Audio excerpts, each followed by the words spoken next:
जहां भी देखता है उसी को ही चुन लेता है और यूं सज्जन पुरुष का जीवन गुणों से भर जाता है।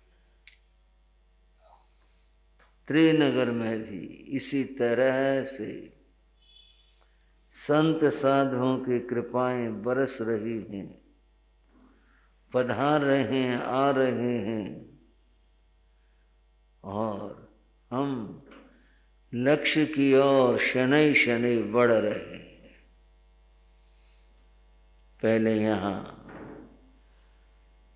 श्री शुभाजी महाराज का आना हुआ, हम आए, मंजीता श्री जी आई और कल श्री संगीत श्री जी महाराज पधारे।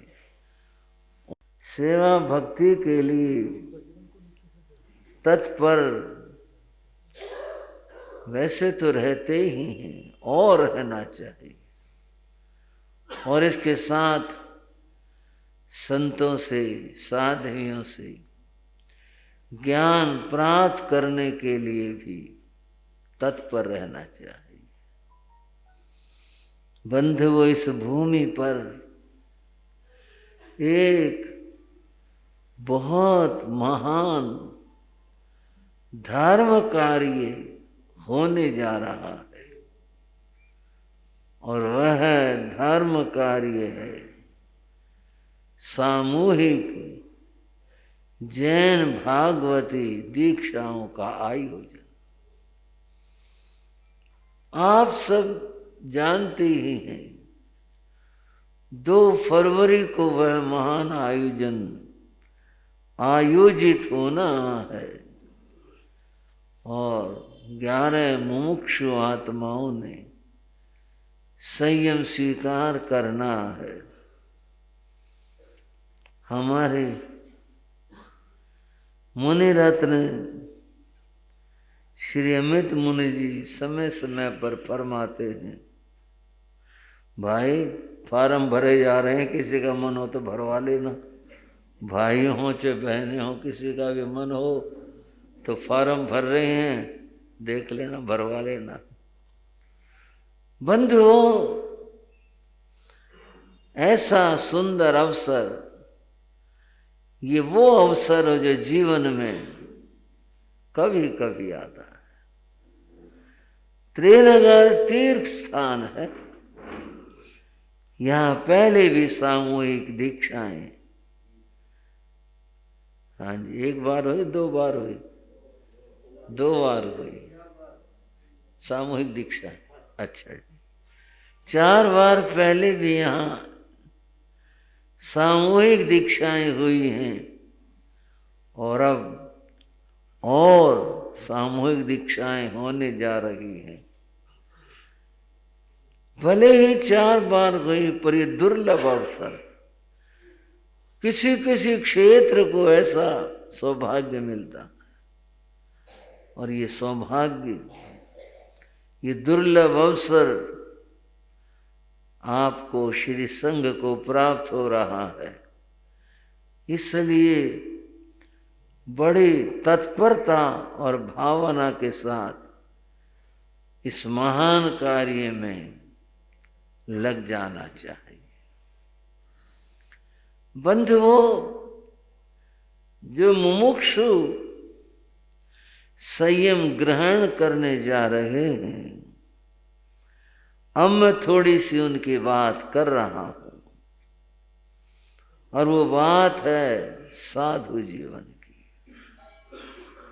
भगवान महावीर ने फरमाया, चत्तारी धम्म दारा पणत्ता तंजहा खंते मुत्ति अज्जवे मध्यवे। भगवान ने 4 धर्म के द्वार बताए, एक कल्पना दी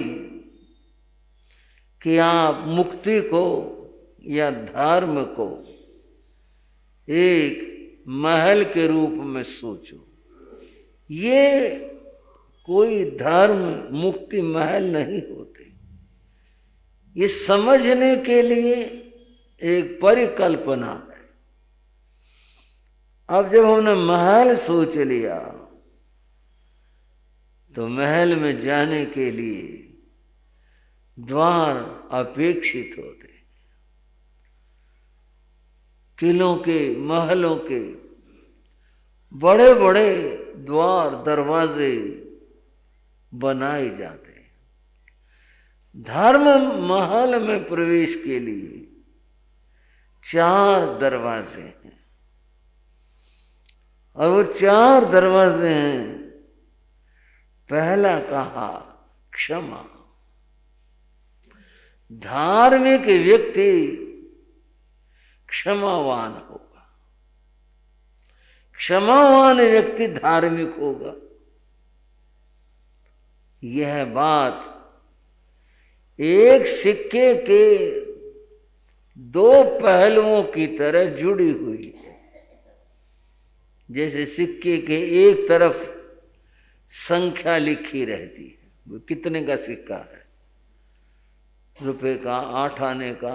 अब सिक्का तो ऐसे होते हैं, अब तो बड़े बड़े सिक्के भी आ गए। खैर, दूसरी तरफ सरकार की मोहर होती है। हाँ भाई, इतने न करवा लो। ऐसे आप तो पैसे वाले हो, पैसे की बात जल्दी समझ में आएगी। दोनों का एक जुड़ाव होता है।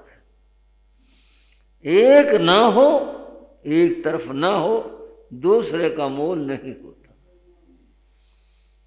जो साधु है उसका जो दूसरा पहलू है वो क्षमावान होगा, निश्चित होगा। क्रोध का और साधुता का संबंध है ही नहीं। और दूसरे बात, जो क्षमावान होगा वो साधु पुरुष होगा। और क्या कहूं, भले वो गृहस्थ भी क्यों ना हो। आप कहोगे आपने क्या कहा, जो कहा वो समझ लो। भले ही वो वेश से अभी साधु न बना हो, क्षमावान होगा तो क्या साधु पुरुष है। यह आदमी सज्जन है, क्षमावान है, नेक है। जहां क्षमा है वहां साधुता है। इस क्षमा की चर्चा को वैसे तो हम और बहुत विस्तार के साथ कह सकते हैं, लंबा कर सकते हैं, पर गुणों को समझना है तो थोड़े थोड़े आस्वाद लेते चलें। दूसरी बात बताई, वो शब्द है मुक्ति। ये प्राकृत शब्द है, इसका संस्कृत रूपांतरण होता है मुक्ति। साधु का दूसरा गुण, विशेषता या धर्म का द्वार बताया, वो बताया मुक्ति। थोड़ा सा आप कहोगे मुक्ति ही मिल गई, फिर तो बातें होगी, फिर दरवाजे की बात कहाँ रही है, मंजिल की बात हुई है। तो बात ठीक है, पर समझ लें, यहां मुक्ति मोक्ष वाला अर्थ नहीं है। यहां जो मुक्ति शब्द का अर्थ है वह है बंधन से मुक्ति अर्थ है। किससे भाइयों? बंधन से मुक्त होना, खुल जाना, स्वतंत्र हो जाना, वो अर्थ है। वो मोक्ष वाला अर्थ भी है, वो भी पूर्ण है। वहां पूरी तरह से मुक्ति है, पर यहां बंधन से मुक्त होना, परिवार के मोह के बंधन से मुक्त होना, अर्थ, पैसे, वैभव, परिग्रह, इन सब के बंधन से मुक्त होना। और बंधुओं, और जितने प्रकार के मोहजनित बंधन हो सकते हैं, उन सारे बंधनों से मुक्त होना, ये मुक्ति का अर्थ है। यहां ये भाव है। तो धर्म महल में प्रवेश के लिए जो बंधन है उनसे छुटकारा होगा, लेंगे तो फिर महल में अंदर जा पाएंगे। और अगर बंधे हैं बाहर से तो फिर अंदर जा ही नहीं पाएंगे, बाहर ही बाहर रहेंगे, क्योंकि वो बंधन में आगे जाने नहीं देगा। साधु का दूसरा गुण है, और मुक्ति या धर्म के महल में प्रवेश का दूसरा द्वार है उसे मुक्ति का। बंधु, ये जो मुक्ति की बात है और बंधन की बात है, इसको हम परिग्रह शब्द से समझेंगे। परिग्रह दो प्रकार का है, सचित और अचित। सचित से अर्थ है परिवार, जितने भी संबंध हैं, मित्र नाते प्रियजन जो भी हो सकते हैं, और यहां तक कि पशुधन भी, ये जो है यह सचित यानी प्राणी जनित संबंध है मोह के। ये सचित परिग्रह कहलाता है। अचित परिग्रह है, वो है वास्तु, भवन और चीजें, वस्तुएं, पदार्थ जितने भी हैं, जितनी चीज हैं, आपके कपड़े से लेकर परिभोग की वस्तुएं सारी जितनी हैं, ये सब अचित परिग्रह है।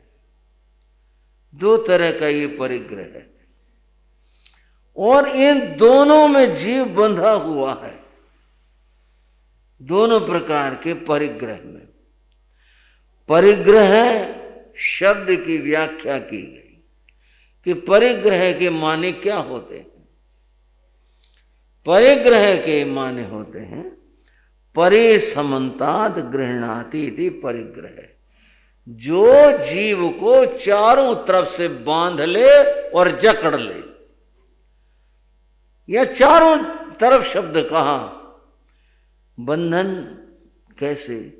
किसी के पांव में बीड़ डाल दे, हाथ स्वतंत्र हैं, लड़ने मरने को तैयार है आदमी, हाथ स्वतंत्र है, तो हाथ बांध दिए, पांव में भागने को तैयार है। चारों तरफ से यह हाथ भी बंद गए, पांव भी बंद गए, मुंह पर भी टेप लग गई, इधर उधर कुछ मूवमेंट हो ना सके, कर ना सके किसी भी प्रकार का। इस तरह से जो बंधन में बांध दिया जाए, उसके लिए परि यह उपसर्ग आया, अर्थात चारों तरफ से कहीं से भी कुछ कर नहीं सके। इस तरह से जो बंधन हो, परिसमन्तात् गृह्णाति, जो पकड़ लेता है, बांध लेता है, चारों तरफ से बांध लेता है, वह परिग्रह है। बंधुओं, यह जो परिग्रह है, इसमें सारे जीव बंधे हुए हैं, सब के सब बंधे हुए। उस बंधन से ही संसार है, बंधे हुए हैं, संसार में पड़े हैं, निकल नहीं सकते, जा नहीं सकते। ये परिग्रह है, ये बंधन जिसके टूटते हैं, छूटते हैं, कट जाते हैं, जो तोड़ देता, जिस किसी भी तरह से प्रयास करके जो ऐसा कर लेता है, वह व्यक्ति परिग्रह से फिर मुक्त हो जाता है।